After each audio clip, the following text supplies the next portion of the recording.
Што е важно за да откриеме срцева аномалија кај децата, односно кои се симптомите кога треба да препознаеме дека нешто не е во ред со срцето на детето, каков е третманот, какви се испитувањата, кога треба да го вклучиме алармот, односно кога треба да го однесеме детето на специјалист да го прегледа, токму одговор на овие прашања, односно прашања поврзани со срцеви аномалии, третман, нега, се разбира и оперативен зафат. Ова утро ќе ни даде доктор специјалист по педиатрија, доктор Весна Трпковска, која што повеќе ќе ни образложи на овие прашања, односно вие сте нели повеќе и во делот за детска кардиохирургија. Најпрво ќе посакам добро утро и добро ни дојдовте. Добро утро, фала на поканата, поздрав за вас и за вашите гледачи. Да, вие сте делот тимот на нашиот единствен најдобар доктор во земјава, доктор Владимир Чадиковски.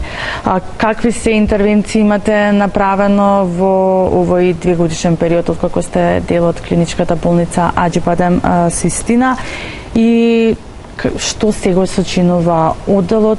Колкав е вашиот тим кој што работите нели сите заедно, се со цел нели помош на децата со кардиоваскуларни болести? Значи вака, тимот детска хирургија одделот работи како изолирана единица во болницата Аџи-Бадем Систина веќе 2,5 години. Одделот е веќе самостоен, така да брои околу 30 членови веќе.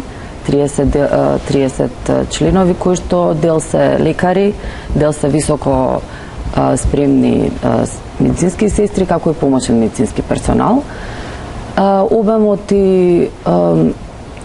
на работата и тежината, да кажам, на случаите се повеќе и повеќе расте, така да изведуваме интервентна кардиологија, тоа се катетеризациите, како и оперативни интервенции. Кај нас се обработуваат пациентите, значи после прием правиме додиагностика на пациентите и потоа конзилиарно ги решаваме следните чекори во однос на хирургијата.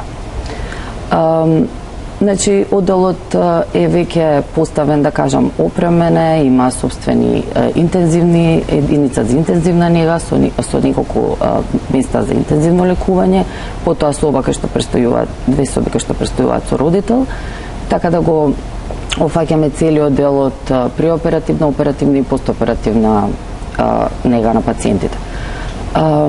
Што се однесува до интервенциите, значи кажа се изведуваат и поедноставни операции, меѓутоа и оние што бараат сложени повеќе стейджинг операции, така да сето тоа веќе успешно се изведува кај нас.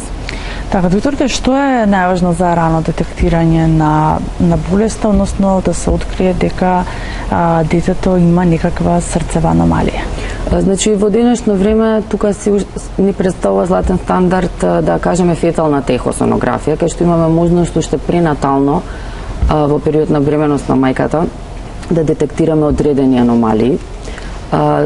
Структурните аномалии на срцето и крвните садови настануваат во раниот ембрионален период на бременоста, така да со детектирањето на истите се подготвува и родилката, исто така и родилиштето да прифати евентуално неонатус кој што има одредена срцева аномалија.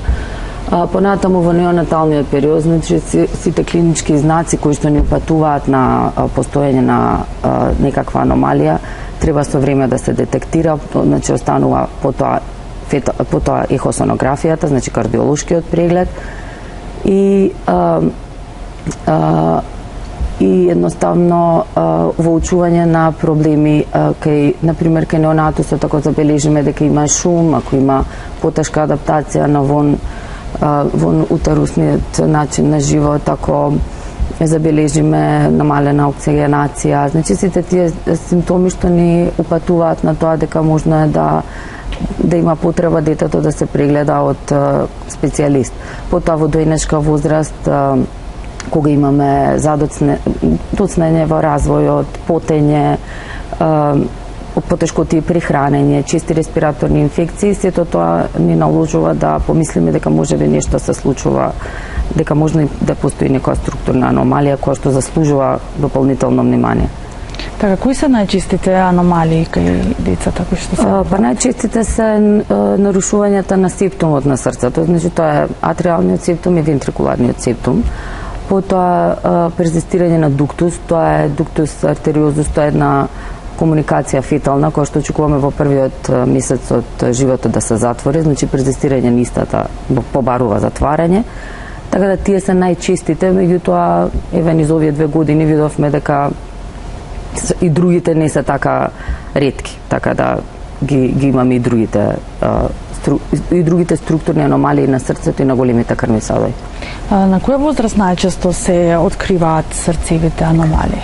Па ги забележуваме најчесто по раѓање, значи 50% ги забележуваме во првите часове, може и во првиот месец, значи најголемиот дел тогаш, меѓутоа се случуваат и понатаму во дојничкиот период, во раниот детски период, зависи од типот на аномалијата кога ќе даде симптоматологија.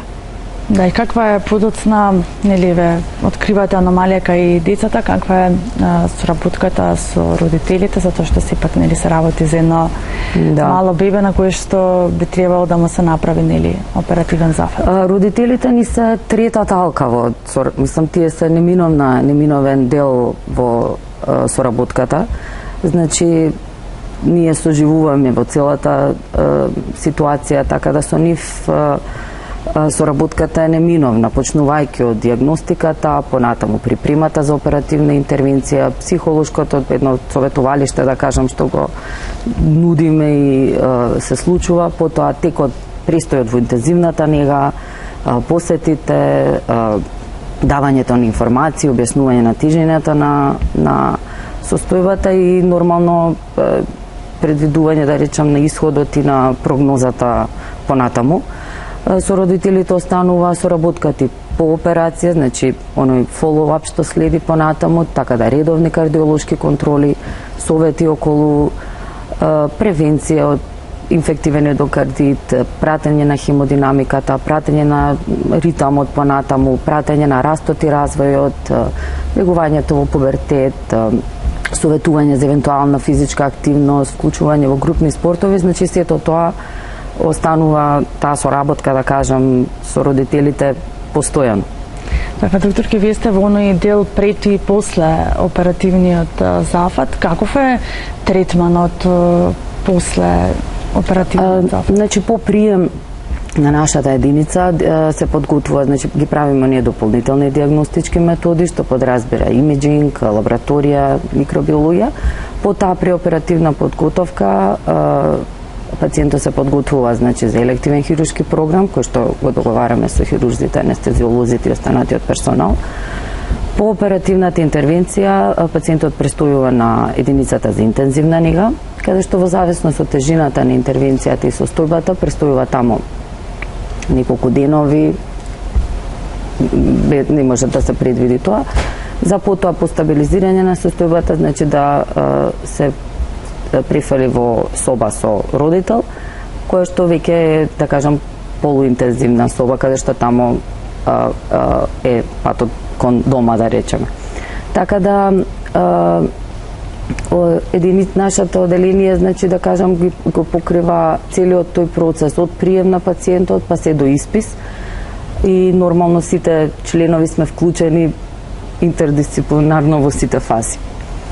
Така, кои се симптомите, например, кога детето е нели во некоја не изборуваме нели за бебе, кога веќе има неколку години и кои се симптомите кога треба да препознаеме дека треба да го однесеме детето на специјалист, што она што ќе ни укаже дека нешто не е во ред со неговото срце? Да, значи прво замарање при физичка активност, несвестици, нарушување во ритамот, значи како да кажам, субјективните гоби, ненапредување, често разболување, сите тие треба да ни укажат дека не треба да го прескокнеме тој кардиолошки преглед, да промена на бојата, значи сето тоа ни укажува дека треба да направиме кардиолошки преглед кај специјалист. Редовно пратење од матичниот лекар кој што поставува индикацијата за кардиолошки преглед, меѓутоа обично структурните аномалии и вродените срцеви мани ги среќаваме многу порано. Така, колку се важни прегледите за детето да биде во најдобро нешто, нели? Односно, колку може би често треба сами да го носиме детето на кардиолог? Прво матичниот педијатар е тука во првата линија, да кажам, на најчеста соработка и најблиска соработка со семејството и децата. Така да остануваат тие редовни прегледи, редовни скрининзи што ги прави матичниот педијатар. Меѓутоа, нормално и како родители не смееме така да ги испуштиме некои од симптомите кои што може да ни укажат дека нешто се случува и не смееме да го оставиме тоа без соодветен преглед. Така, може би генетиката има влијание за децата да наследат некаква срцева болест, срцева аномалија од родителите или од некој од блиското семејство, членовите на блиското семејство? Генетиката е само една од факторите. Структурните аномалии, значи вродените срцеви мани се мултифакторијални во настанувањето. Значи тука е генетиката, меѓутоа тука се тератогени фактори од вируси, тука е исхраната, аерозагадувањето, значи сите фактори од околината. Дел од структурните аномалии се дел од синдроми, значи од хромозомски деца што имаат хромозомски аберации, така да генетиката игра улога, значи може да се случи во семејство што имале детенце да имаат повторно, меѓутоа не е изолирана само како единствен фактор. Туку наследувањето е мултифакторијално и уште нејасно, мислам, настанувањето на овие срцеви мани. Тие се јавуваат рано, значи многу рано во ембрионалниот развој, кога се случува таа органогенеза, така да некаде меѓу 3-та и 7-та гестацијска недела. И во тој период се уште не е јасно што делува кај мајката во тој период. Значи сепак се многу важни и оние скрининзи кои што се многу важни, така. Бременоста да се прати, редовни ехосонографски контроли, редовни консултации со гинекологот и нормално таа феталната ехосонографија која што исто и нам многу ни помага, да кажам, меѓутоа и ја подготвува и родилката и плодот за понатамошен третман и план за понатамошна работа.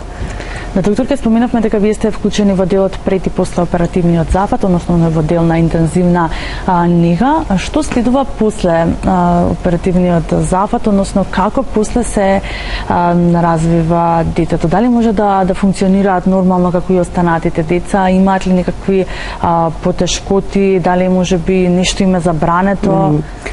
Значи, веднаш по исписот се организираат редовни контроли кај кардиолог. Значи, во нашата установа по исписот закажуваме редовна контрола на кардиолог, кој што го прати исходот од оперативната интервенција и нормално останува советувањето и следењето на долгорочната состојба на тие пациенти.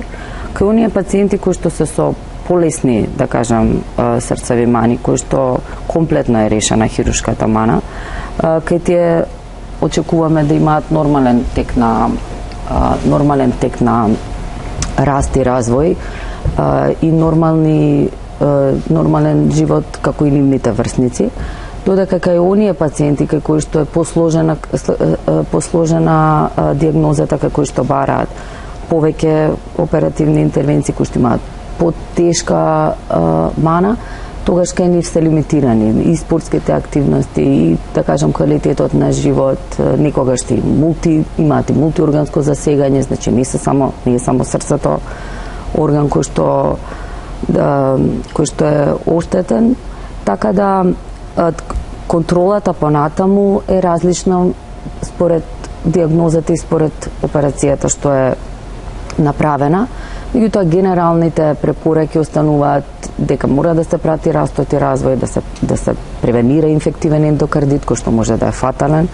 Значи, антибиотици да се даваат при докажана бактеријска инфекција, да се внимава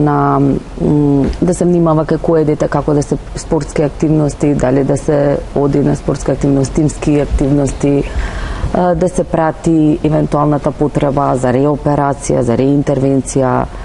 така да хемодинамиката, функционалноста на валвулите, на миокардот, сето тоа значи една како да кажам, заедничко пратење на тие пациенти со повеќе со колеги од повеќе специјалности, се со цел тие деца да им се овозможи што по долг и квалитетен живот.